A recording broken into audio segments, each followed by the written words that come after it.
Yo, what it is, YouTube? It's your boy DC coming back with another bullseye video here today on the channel. I wanted to talk about the best budget monitors. My experience with a bunch of budget monitors throughout the years working in professional studios, and I want to create a tiers list. So if you guys like these tiers list videos, let me know down below so I could keep doing more of them for you, okay? And giving my experience on certain audio equipment. All right, so here today we're gonna have a couple of tiers. We have the best value. So this is if you're starting out, what's gonna give you the best bang for your buck. Very solid, which is gonna be just one tier below best value, but there's still some stuff above it. Usable is just like the stuff you get by with, but you're not gonna really. You're probably gonna change it out really soon. And the last tier is just straight up not worth it. All right, so this is my experience in like a couple years working in the studio. So the first one that I want to go with is the IK Multimedia. Okay, the smallest IK Multimedia. Um, and I think it's a great speaker for like portable recording and portable mixing. I had one and I absolutely loved the sound on that IK Multimedia because it had such a great bass response for something that was so tiny. It had great bass response, and also they had Bluetooth functionality in it, which was great too. Like if you want to have a speaker in the studio that somebody can just connect to, like a client or somebody a friend could connect to and play a beat or something like that while they're writing, that's another great thing too, rather than having to go on the computer. Unfortunately, I actually tried to travel with those speakers and they actually broke, which is not good because for many years I've always been like a traveling engineer, going to studio to studio with my equipment. So the fact that these speakers actually broke, it to me, I feel like they're not even worth it because they are very small and compact. But personally, I don't think they're sturdy enough because they get scratched up and they're very fragile and delicate. They weigh a lot, but they're kind of somewhat fragile and delicate. The knobs and the switches and the front faceplate kind of scratches. But when it comes to the actual sound quality, they are good. They're good for their size, and the high end is great. You hear the detail in the high end. The reverb tails are very obvious, but because it actually broke on me, I'm gonna put it as not worth it. Because anything that's gonna break that easily, I just put it on a normal suitcase and it broke. I don't think it's worth spending your money on. All right, so one thing that's amazing is the KRK, the Rocket Fives, the classic Rocket Fives. I think they're one of the very first speakers that I had ever gotten. And the Rocket Fives are great because at the time I was making beats. I wasn't even engineering, I wasn't mixing, mastering. It was beats like Nix, right? So the Rocket Fives are great because they have this great color to them. They have great mid range, great bass, and they just have this great color to them that inspires you as you're making beats or doing any type of production. So that's what I liked about the Rocket Fives a lot. When it comes to actual mixing, though, where the Rocket Fives fall off is that they're very colored. Now you can learn any speaker. You can definitely learn and adjust to any speaker. But when you're actually mixing and mastering, I think the best thing to use is something that's clear and transparent. That doesn't really have no tone on it like that. It really doesn't have no ketchup or mustard because your actual mix gotta sound like it got ketchup and mustard on it. So that's why a flavored, instant gratification type of speaker like this, I would put it in very solid. Although it is very good and it's great, it's cheap, we're gonna have to knock it down a little bit. All right, so then the next speaker that I want to look over is going to be something like it's going to be a speaker. Let me take those as bullshit. Yeah, I'm gonna use like the Cali. The Cali has got to be the best because I've used that in the studio and the bass on the Calis is crazy. The bass on the Calis are amazing. For the amount of money that you're gonna pay for a Cali speaker, the amount of sound quality you can get and the way you can turn it up, it has great output volume too, which is something very important for speakers. The Calis be snapping. I love the Calis. First of all of these speakers, I've used them for like 4 or 5 years. I would say not 4 or 5. I'd say about 3 years, 2 to 3 years.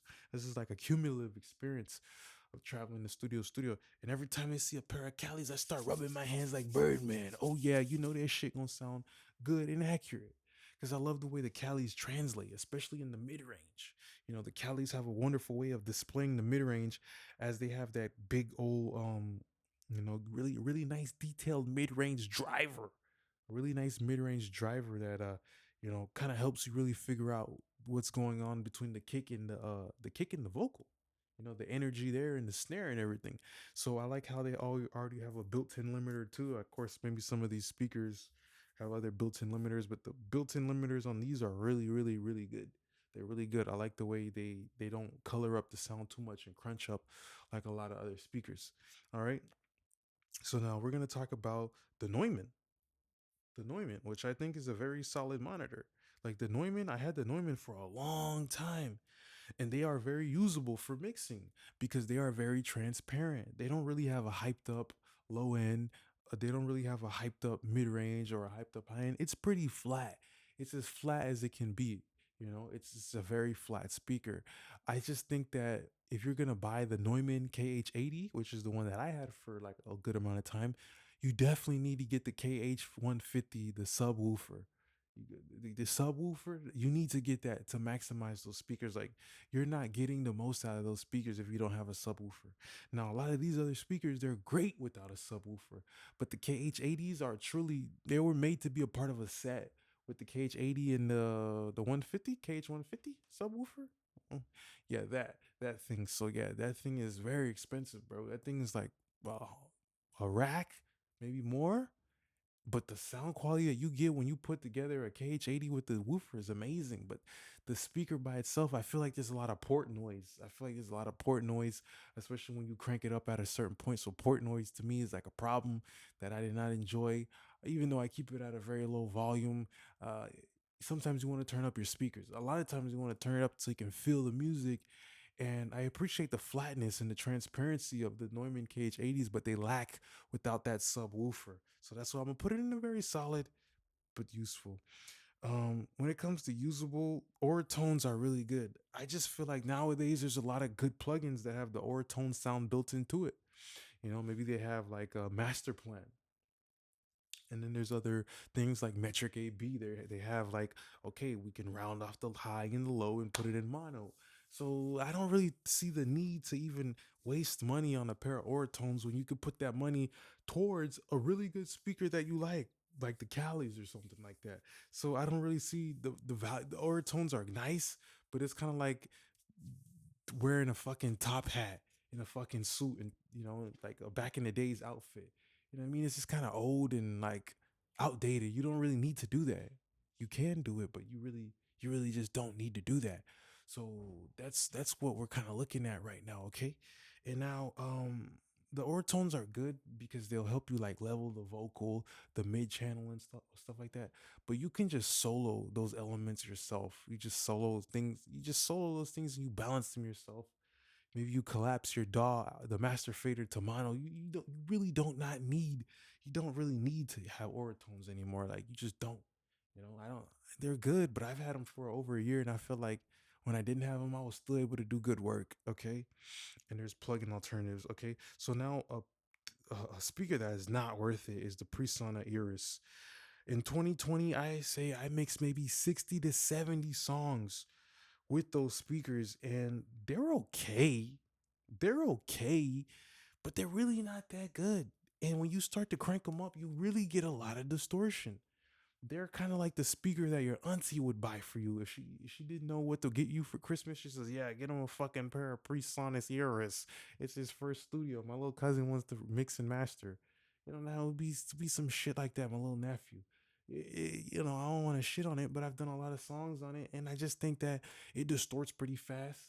The bass response is not there. Especially for rap music, bass heavy, it's gonna distort very fast between the kick and the low end. The mid range for the vocal is really not there either. You can't really hear what's harsh because everything sounds harsh on the PreSonus Eras, even though I was able to get through it when I mixed those 65 songs and recorded people. When I got on a different pair of speakers, I enjoyed it more than that, you know, and I felt my ears were not burning. I felt like my ears were not fucking burning off, all right? So also, let's look at best in value. We're going to be adding the Yamaha HS8s, the HS8s, or even the HS5s. They're just good because when it comes to rap music, between mixing and mastering and having a good pair of speakers that the homeboys could come through and boom, boom, boom, boom, boom, It doesn't get better than the Yamaha series, bro. The Yamaha series is great. I love the way the mid range is sharp, transient. Response is absolutely amazing for rap music. It can potentially get harsh, but you can use like stereo correction, and there's tons of yeah, speaker correction that can help you guys out with any of these speakers if you don't like how they sound. But that's what I'm just feeling like the Yamaha, HS8s are wonderful when it comes to the amount of power they can output, and that's great for rap music that has a lot of low end. It's great for rock music and really dense mixes. Start the image well. These have a fantastic bit of stereo imaging, and I like the way that a lot of things in the mid range really feel like they have their own space. Like you can genuinely mix and it doesn't feel clustered up too much. All right. So that's pretty much the end of this video here today. I wanted to give my honest review of using all of these speakers, and I had them for about 2 to 3 years and worked in different studios and stuff like that. So let me know what's your favorite speaker. What's the speaker you're using right now? What's the speaker that you want to upgrade to? I'll see you guys next time. Peace.